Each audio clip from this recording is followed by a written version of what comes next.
He walked into the room thinking he owned it. One sentence later, he lost everything. People said confidence looked good on him. But that morning in Dallas, inside the 22nd floor of Horizon Capital, confidence was about to become the most expensive thing Ethan Rivers ever wore.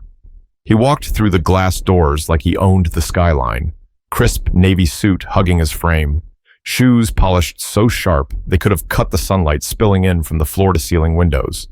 His assistant trailed behind him, juggling a tablet and a latte Ethan had taken 2 sips from before deciding it wasn't the right temperature.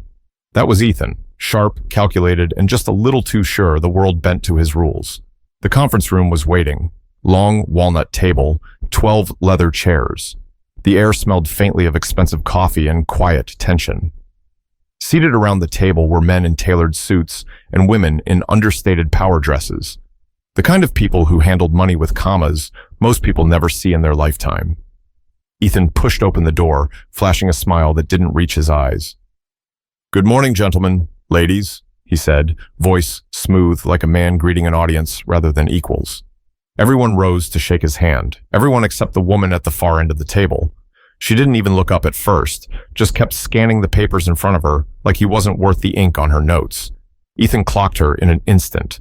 Black woman, slim build, simple, elegant black dress, hair neatly styled, no jewelry except a watch that wasn't screaming for attention, no nameplate in front of her, no visible laptop like the others. Probably an assistant, maybe a junior analyst. Ethan didn't bother to guess beyond that. He moved past her, extending his hand to the others, his trademark grin cemented in place. Then, as if she were invisible, he waved his fingers dismissively and said it. "I don't shake hands with staff." A couple of heads turned. Someone coughed. The woman didn't flinch. She just looked up slowly, her expression calm, controlled. The kind of calm that doesn't come from weakness, but from power, so solid it doesn't need to announce itself. Their eyes met for a fraction of a second. Ethan didn't notice the silence that followed. He was too busy thinking about how he'd dominate this meeting, walk out with a signed agreement, and secure the $2 billion that would keep his tech empire from cracking at the edges. But the room suddenly felt different, like everyone else knew something he didn't. She closed the folder gently, slid it forward, and finally spoke. "Mr. Rivers, thank you for joining us." Her voice was low, smooth, and carried the kind of authority that didn't need volume to command a room. Ethan gave a short laugh, oblivious. "Well, let's make this quick. Time is money, right?" Nobody laughed with him. Nobody said a word. For the first time in a long time, Ethan felt something tighten in his chest. Not fear, not yet, just the tiniest crack in the mirror of his self-assurance. But what Ethan didn't know was this. The person he'd just dismissed wasn't staff.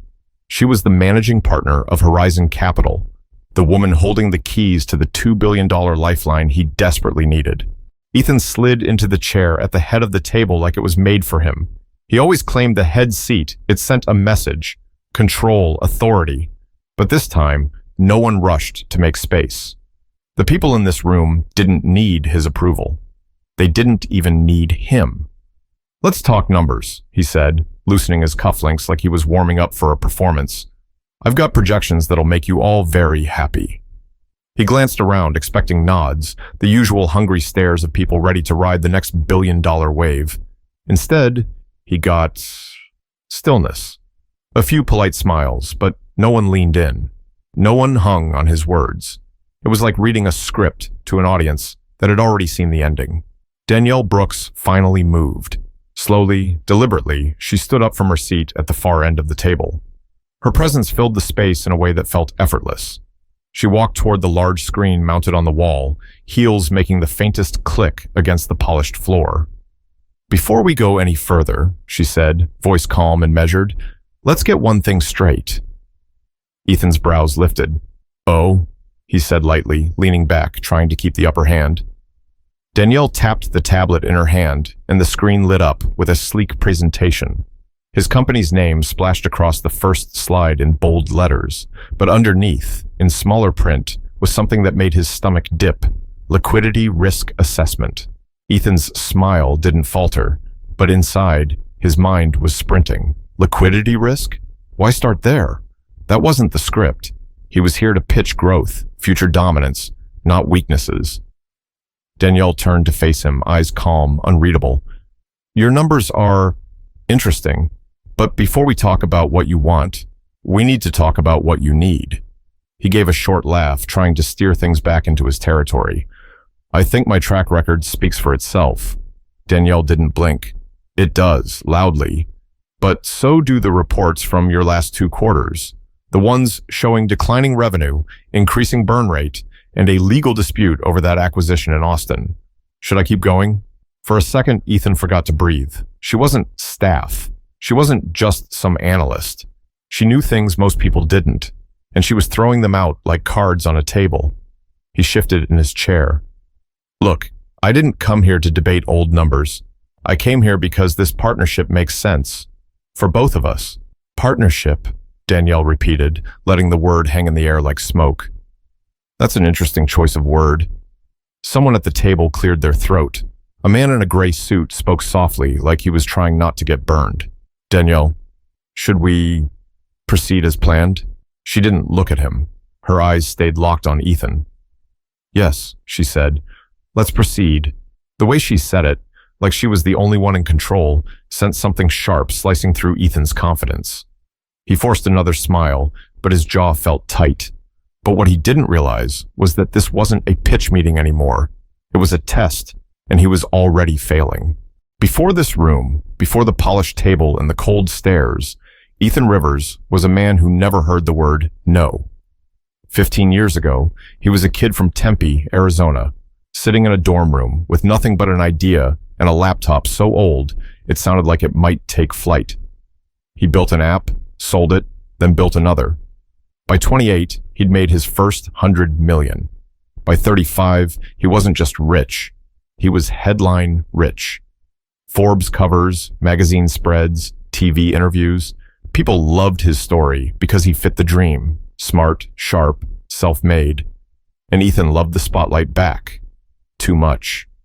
The early hustle hardened into ego. Every room started to feel small because in his mind, he was the biggest name in it. But success has a way of hiding cracks. And lately, the cracks were widening. 2 quarters of losses, a lawsuit from a failed acquisition in Austin, a product launch delayed for the 3rd time. He'd poured millions into something that wasn't ready, trying to outpace competitors who were faster and leaner. Then came the investors pulling out, quietly at first, then like dominoes. And now, Ethan was sitting on a company that looked solid from the outside, but was bleeding inside. Horizon Capital wasn't just a meeting, it was oxygen. Without this $2 billion injection, Ethan's empire would suffocate in less than 6 months. He'd told himself this morning, play it cool, show strength, own the room. It always worked before. People wanted confidence. They wanted a leader who looked like the future. And Ethan knew how to sell that image better than anyone.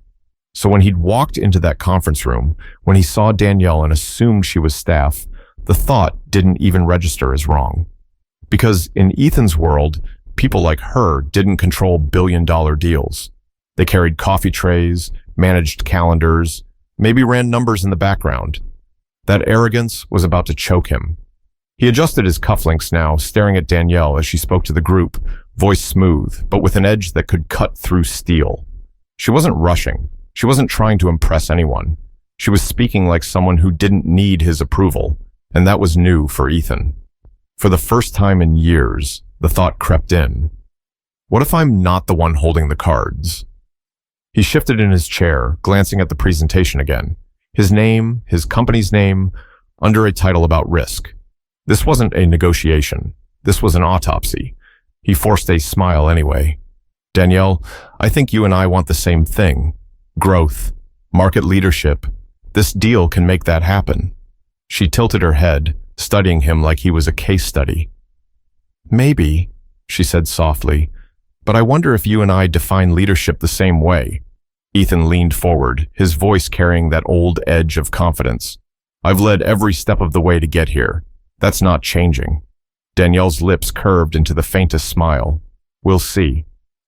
But what Ethan didn't know was that Danielle had already made her decision before he walked into the room, and every word out of his mouth was only proving her right. Danielle Brooks had learned long ago that power doesn't always announce itself.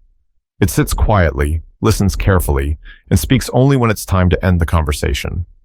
She watched Ethan Rivers now, a man who thought every second of silence was an opportunity for him to fill the air. He was still talking, words smooth and confident, but they washed over her like background noise.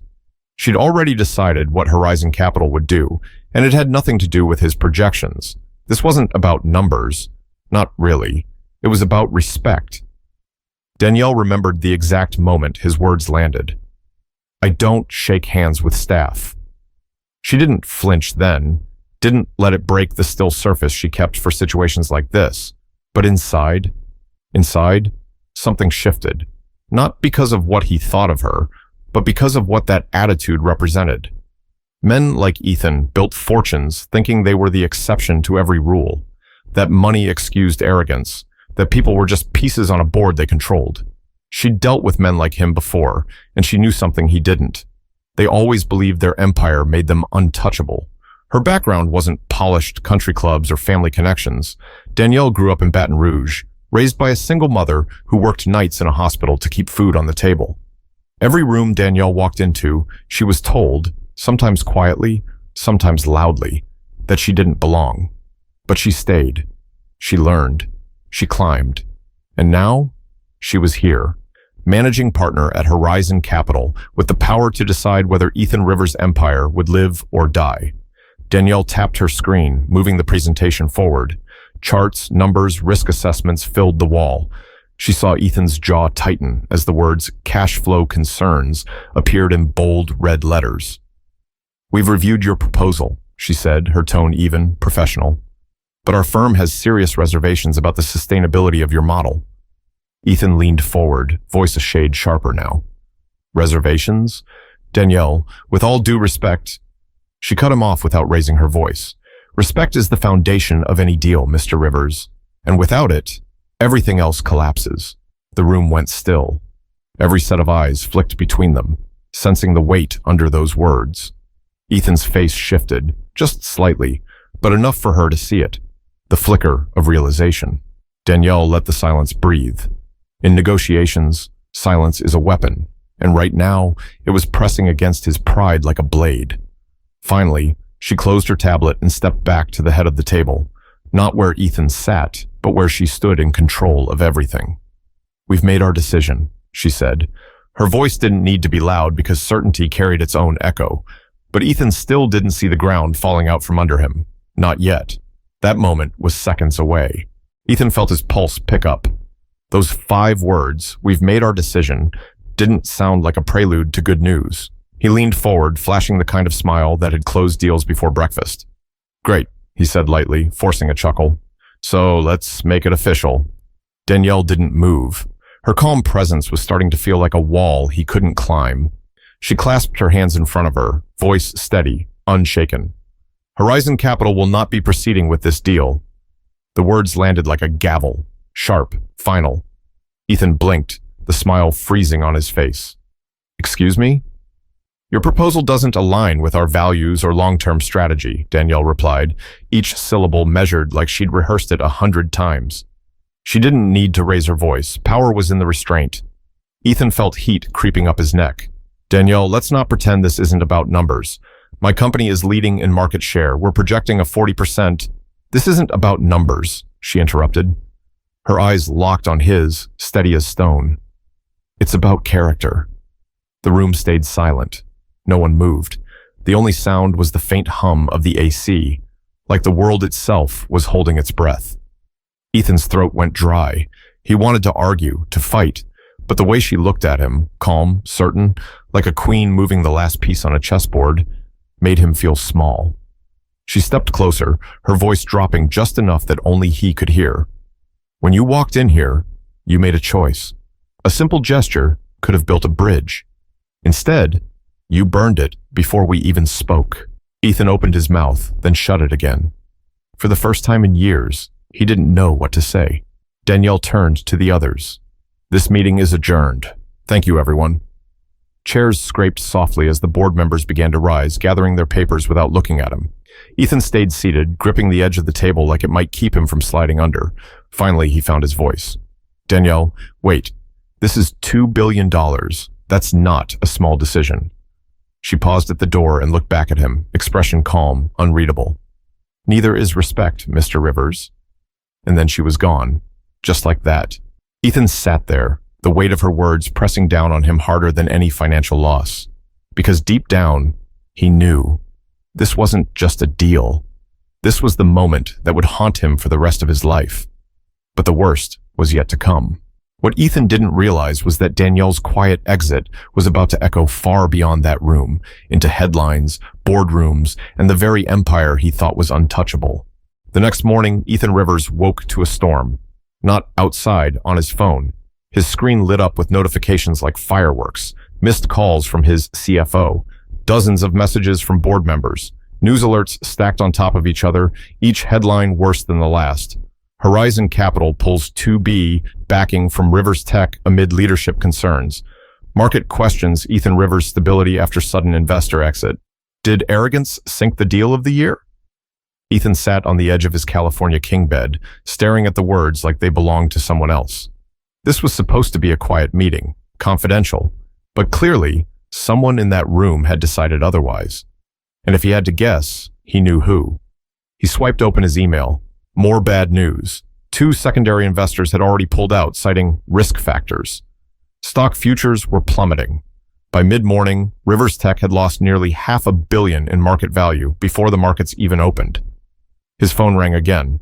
It was his lawyer, voice tight with urgency.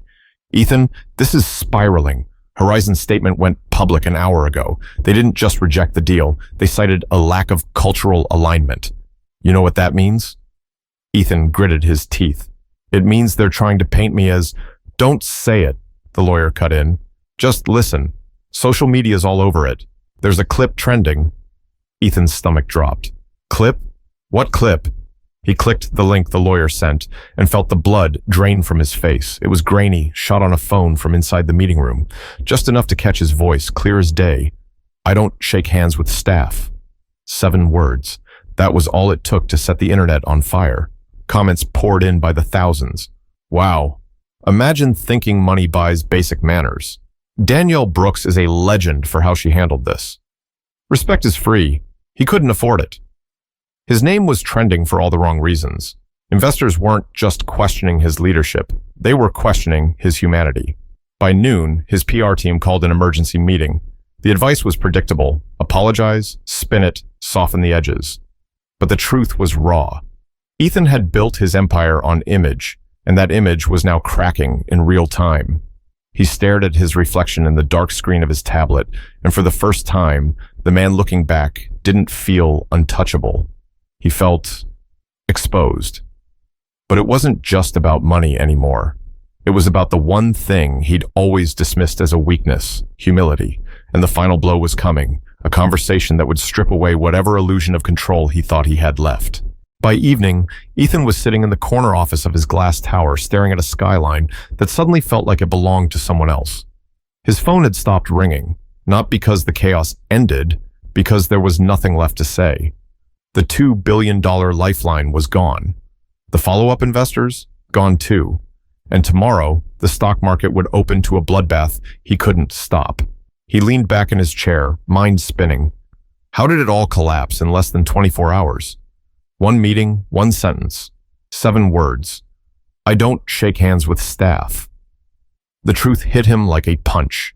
It wasn't the money that ruined him. It was the attitude.